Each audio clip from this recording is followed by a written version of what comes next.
OB Toppin, ladies and gentlemen. Just a young rookie. Just sometimes, you just don't know what to do them. Welcome to the Putback on SNY.TV. I'm Ian Begley here with Chris Williamson. Chris, what do we have for the baseline this week? Well, Ian, Julius Randle continues his all-star campaign, putting up 44 points on Monday night on just 22 shots. What's the vibe you're hearing from the league about his all-star chances? Well, Chris, Randle's not going to be a starter in the East. That's voted on by fans, so he's going to have to be voted in by the coaches. Tom Thibodeau made a good point earlier this week when he said winning matters with these votes. And an assistant coach I spoke to echoed the same thing. He said he thinks winning will help Randle's case because he's had such a big impact on the bottom line for these Knicks this season. You look at some of Randle's competition, Bam Adebayo, Domantas Sabonis. You look at his numbers and the idea that the Knicks are exceeding expectations, I think that really helps Randle's candidacy. One other thing to note, Chris, just because we're getting closer to that March 25th trade deadline, based on a conversation I had with somebody earlier this month, there are prominent members of the Knicks organization who feel that Randle is a part of this young core that they're trying to move forward with. However, you have to take calls if you're the Knicks ahead of this trade deadline on potential Julius Randle trade, just because you have to see what his value is. And I'm not saying the Knicks would be motivated to make a deal, based on that conversation I have. I do think prominent people in this organization see Randle as a part of that young core moving forward, but you can't not pick up the phone if teams are going to call and ask you about Julius Randle. So I would expect the Knicks to have those conversations. Whether anything comes to fruition remains to be seen. This week's guest is Derrick Rose's agent at Wasserman, three-time NBA champ and host of the Pushing Through podcast, DJ Armstrong. Let's get the gang back together. That was my immediate reaction.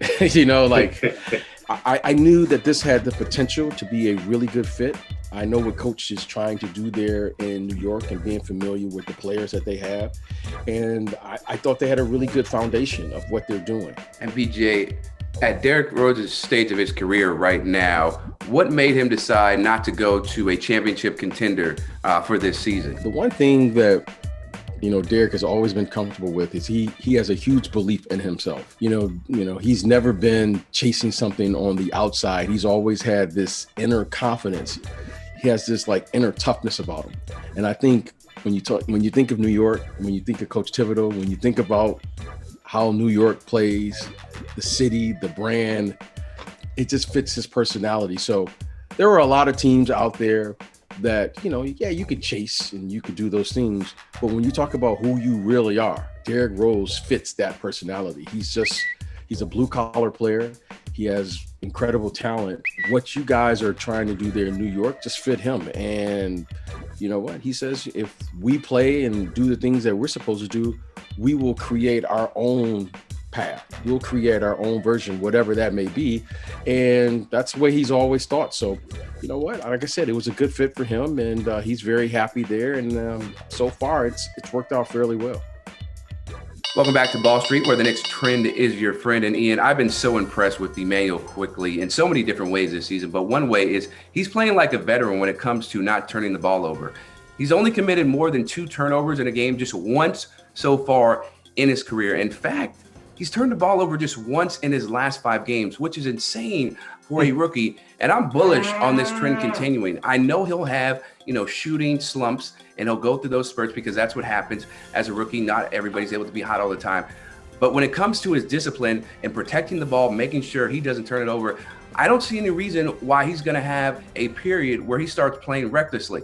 Yeah, Chris, I'm sure the Knicks coaching staff appreciates that. But what I'm bringing to the table this week is RJ Barrett's second half minutes. There was a 4-game stretch recently where his second half minutes were cut in half. Tom Thibodeau said that it was just a product of the bench playing well and the bench excelling late in games, and he wanted to ride the hot hands in that unit. And I'm bullish on Tom Thibodeau continuing that trend. He showed all year that he's going to ride the hot unit, the hot hand in the game, regardless of what that means for players whose minutes may be cut into because of it. And it's been RJ Barrett, but it's worth noting that on Monday against Atlanta, Barrett was right back in there in the fourth quarter, and he hit several key shots. So that's just more evidence that Thibodeau is going to ride the hot hand, ride the matchup, regardless of who it puts on the bench. And he said that, winning is above all else. It doesn't matter. We all have to sacrifice for wins. And he showed it by the way he's coaching this team. And speaking about the bench, Ian, in 4 games since the Knicks acquired Derrick Rose, the bench has outscored opponents by 75 points. It looks like maybe the best second unit in the league. And I'm bullish on this continuing because you see that Derrick Rose and Immanuel Quickley have found their groove. And I know it's still early, but it's a team, it's a second unit that seems to really gel with each other. And I don't see any reason why it's going to stop at this point because they're only going to get more chemistry as they play more games. And I think it's going to continue. One thing about that bench, I don't think we talk enough about Alec Burks and the way he helps that unit go because he can handle the ball, he can shoot the ball, he can dish the ball, and he's just been one of the glue guys for this Knicks team thus far. What is it about Coach Thibodeau that he's able to get the best out of D Rose? You know, I've said this many a times, you know, sometimes you try to understand things, you try to analyze it. You know, I've been in rooms with these guys numerous times. You know, sometimes something just works. Those two just work. They're two peas in a pod. They understand each other. They finish each other's sentences.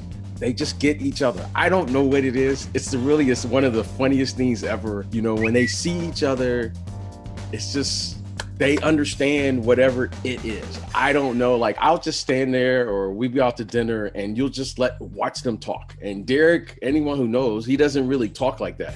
But when him and Coach are together, they're talking about game plans and they're talking about coverages and they're talking about schemes and they just get each other and they enjoy each other. I know they have immense respect for one another. And I just think it's now at a place where thing that they just always talk about, it's just one word, winning. That's it. They're not talking about coach of the year, MVP, this. They just want to win. And they have this understanding. I don't get it. I don't understand it. I just sit there and watch it. And it just makes me laugh because, I mean, they'll sit there for hours and hours on it. I'm sure right now, both of them have spent many of hours already watching film together and doing things and breaking tape down and breaking out how to get the best out of this player and that player. And so that's just who they are. They love the game. And I think they're the same. And it just fits for those two. But I really and truly don't understand it, but it just makes me laugh. And they love it. So, you know, let's go with it. Let's go to a place that's filled with amateur NBA GMs, scouts, and coaches. I'm talking about NBA Twitter. It's time for In the Paint.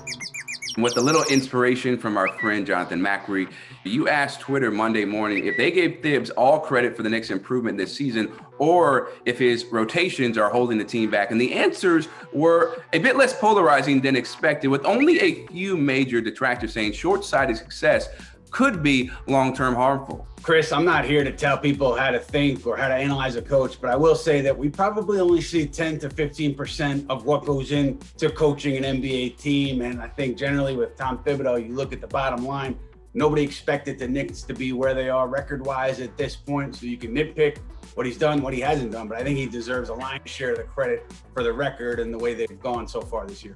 There was some strong Thibs support, though. Yes, there was. And I think those people kind of see the big picture. And I think that's kind of how I would look at this season if I was a Knicks fan. Again, coaching matters. You're seeing it with the bottom line, with the wins and losses. And I think you look at Julius Randle, a lot of credit goes to Julius, but a lot of credit goes to this coaching staff, Tom Thibodeau and his assistants. So, you know, I think that's how I would take a look at this thing if I was analyzing. And many on the fence admitting both can actually be true. And they can be. I mean, listen, no coach is above criticism, right? This is part of sports, especially sports in New York. We second guess the coaches. So certainly you can second guess the decisions Thibodeau has made about the rotations, the lineups. You know, I will say that with Immanuel Quickley, I think you got to give the Knicks credit for the success he's had too, because they're putting him in position to succeed. And he hasn't been in the starting lineup, but look at what he's done on the floor. It's credit to him, but you also have to see how the Knicks have played into that process. Just one thing to think about as you analyze this coaching staff. One of the questions after this trade went down was how will this impact, rookie guard Immanuel Quickley? What type of experiences do you think Derrick Rose can lean on that he can help impart onto Quickley and take him under his wing, at this current state of his career? And this kid, Immanuel Quickley, has come in. He's kind of found his niche of what it means to be a guard in this league. At one point, there used to be point guards and two guards and so forth. But now you're just guard. You're just a guard. But he's kind of found his way. He can score. He's crafty. He's got good size.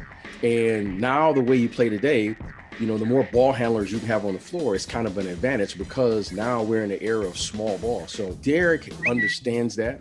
I think he understands what he could do to help a young player like that, which is to relieve that player from ball handling duties, you know, all the time to where you can score a little bit. You know, you can play off the ball some, play on the ball some, and you can do things, especially on the defensive end. So I think Derrick understands what he could do to help this young man continue to grow. And Immanuel Quickley, he will benefit from having a veteran like Derrick Rose. Why? Because Derrick will encourage him to be whatever Immanuel Quickley is supposed to be. I think the future is very bright for him. It was impressive to me that the first night Derrick joined the team, he sought out Quickley and he sought out over Toppin, and Toppin said they've been talking every day, and Derrick's been great. And I think the Knicks and their young guys have benefited from that. But BJ, obviously they're going to chase a playoff spot here. Who knows how it's going to shake out? Do you see New York and Derrick as more than just a few months? Could it be a longer term possibility here? Well, we're open at it. We're open to the possibilities. So, you know, at this stage, you know, I think Derrick just wants to take it year by year. But for sure, I mean, with his relationship with Coach Tibbs, they're open to it. And I just think as they're beginning to build, I think the most important thing right now is to continue to play for something. This is a very critical year because they're playing meaningful basketball. They have a nice locker room right now where they say, you know what, every game is a meaningful game, and that's very important. And that will mean so much to these young players as they go in their careers because they'll have a sense of what it feels like to really be playing for something, knowing that, you know what, we can shoulder this responsibility. For BJ and Chris, I'm Ian. We'll see you next week on the Putback.